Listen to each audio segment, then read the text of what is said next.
سب سے پہلا ہمارا سوال ہے کہ عامری سائٹ کیا ہے اور یہ کہاں واقع ہے؟ آمری سائٹ جو ہے جسے ہم آمری ماؤنڈ یا سندھی میں آمری جو دڑو بھی کہتے ہیں،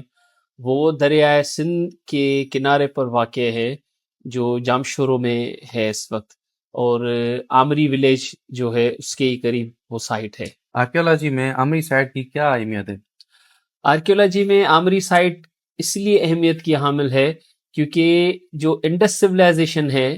اس کی ارلی جو اس کا جو پیریڈ ہے وہ آمری کو کہا جاتا ہے، تو آپ کہہ سکتے ہیں آمری کو ارلی انڈس سویلائزیشن کے طور پر اسے کنسیڈر کر سکتے ہیں۔ میں سمجھتا ہوں کہ سب سے قدیم جو سائٹ ہے سندھ میں وہ آمری ہے۔ عامری سائٹ جو ہے وہ کس نے دریافت کی اور کس نے کھدائی کی اس کی، اور اس کا تعلق کس قدیم تہذیب سے ہے؟ آمری کا تعلق جیسا کہ آپ کو پتا ہے کہ انڈس سویلائزیشن سے اس کا تعلق ہے، جیسا کہ ہم نے بتایا کہ ارلی انڈس سویلائزیشن کہتے ہیں آمری کو، اور آمری کی جو ایکسکیویشن ہے وہ سب سے پہلے 20ویں صدی میں فرانسیسیز نے شروع کی تھی جو آج تک جاری ہے۔ عامری کلچر سے کیا مراد ہے اور اس سائٹ سے ہمیں کس کس قسم کے جو ہے آرٹیفیکٹس ملے ہیں؟ آمری کلچر سے مراد یہی ہے کہ اس زمانے میں جو قدیم تہذیب یا کلچر تھا جس میں ان کے اپنے ایک رسم و رواج تھے، اپنا ایک رہن سہن تھا، اپنا لباس تھا۔ آپ مونجو دڑو کی جو سویلائزیشن ہے ایسا سمجھے کہ اس کے کنٹمپرری ہی ان کا کلچر اور سویلائزیشن ہوگی، جیسا کہ مٹی کے برتن ہو گئے، کھلونے ہو گئے اور مہریں ہو گئی، اور ان کا ایک اپنا پرٹیکولر رہائشی ڈھانچہ تھا جو برکس پر موجود تھا، مڈ برکس پر۔ آرکیولوجسٹ کے مطابق یہ سائٹ کتنی پرانی ہے، اور نہ جو ہے یہاں پہ کیا تجارت کا بھی کوئی ایویڈنس ملتا ہے؟ آرکیولوجیکل پوائنٹ آف ویو سے اور ہسٹورینس نے جب اس سائٹ کی آبزرویشن کی یا اسٹڈی کی تو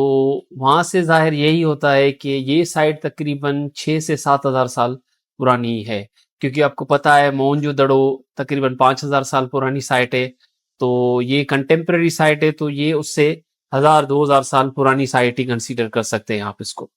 اور جہاں تک تجارت کا سوال ہے تو بالکل آمری جو ہے اس میں تجارت کا تبادلہ ہوتا تھا، جس میں وہ اپنے برتن جو ہے وہاں سے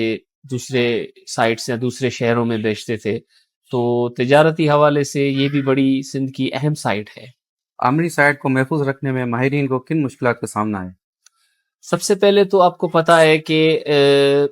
دنیا میں ایک کلائمیٹ چینج کا ایک بہت بڑا بحران ابھی واضح طور پہ نظر آ رہا ہے، تو اس وجہ سے سب سے زیادہ خطرہ تو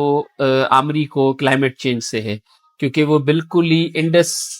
ریور کے کنارے پر ہی وہ سائٹ موجود ہے، تو فلڈ کا خطرہ اسے ہر مونسون سیزن میں ہوتا ہے، اور باقی جو ماہرین ہیں کلچر ڈپارٹمنٹ کے وہ بھی اس پر کام کر رہے ہیں اور کوشش کر رہے ہیں کہ اس سائٹ کو کچھ نئی ٹیکنالوجی کے تھرو پرزرو کیا جائے۔ کیا آج عامری سائٹ کو حکومت کی طرف سے تحفظ حاصل ہے، اور اس وقت عامری سائٹ کو کون سے خطرات لاحق ہیں؟ جی بالکل، آمری سائٹ کو حکومت کی طرف سے بہت بڑے جو ہے تحفظات حاصل ہیں۔ ان میں سے سب سے پہلے تو آمری سائٹ پہ ایک میوزیم اسٹیبلش ہوا ہے، اور تقریباً ہر دوسرے سال وہاں پہ ایکسکیویشن کنڈکٹ ہوتی ہے جس سے مختلف یونیورسٹیز کے ماہرین آتے ہیں، ایون فارینرز بھی جو ہے وہ اس ایکسکیویشن میں انوالو ہوتے ہیں، اور باؤنڈری وال بھی حکومت نے ابھی سوچا ہے کہ وہاں پہ دی جائے تاکہ وہ سائٹ پرزرو ہو۔ تو اس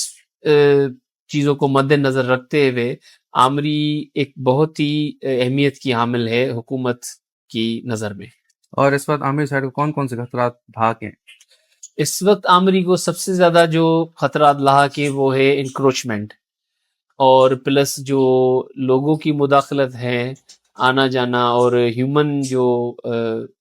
انوالومنٹ ہے وہ کچھ زیادہ بڑھنے کے خطرات ہے۔ اس کی مین وجہ یہی ہے کہ وہاں پہ کوئی پراپر باؤنڈری وال نہیں ہے، تو حکومت انشاءاللہ وہاں پہ باؤنڈری وال جلد جو ہے وہ تعمیر کروائے گی، اور کوشش ہے کہ یہ سائٹ پوری طرح سے پرزرو ہو جائے۔ آپ کے خیال میں عامری سائٹ پاکستان کے ثقافتی ورثے کے لیے کیوں اہم ہے؟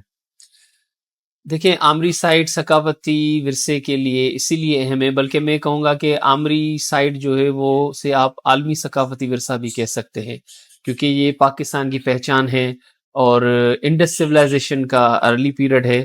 تو اسی لیے میں سمجھتا ہوں کہ جب بھی مونجو دڑو کو ہم اسٹڈی کریں گے، اگر اس کی پریویس اسٹڈی کرنی چاہیے تو اس کے لیے آمری سائٹ ہماری آنکھوں کے سامنے ہے، تو ہم مونجو دڑو کو بہت ہی نزدیک سے تبھی اسٹڈی کر پاتے ہیں جب ہم آمری کے آثاروں کو ٹھیک طرح سے اسٹڈی کر پائیں گے۔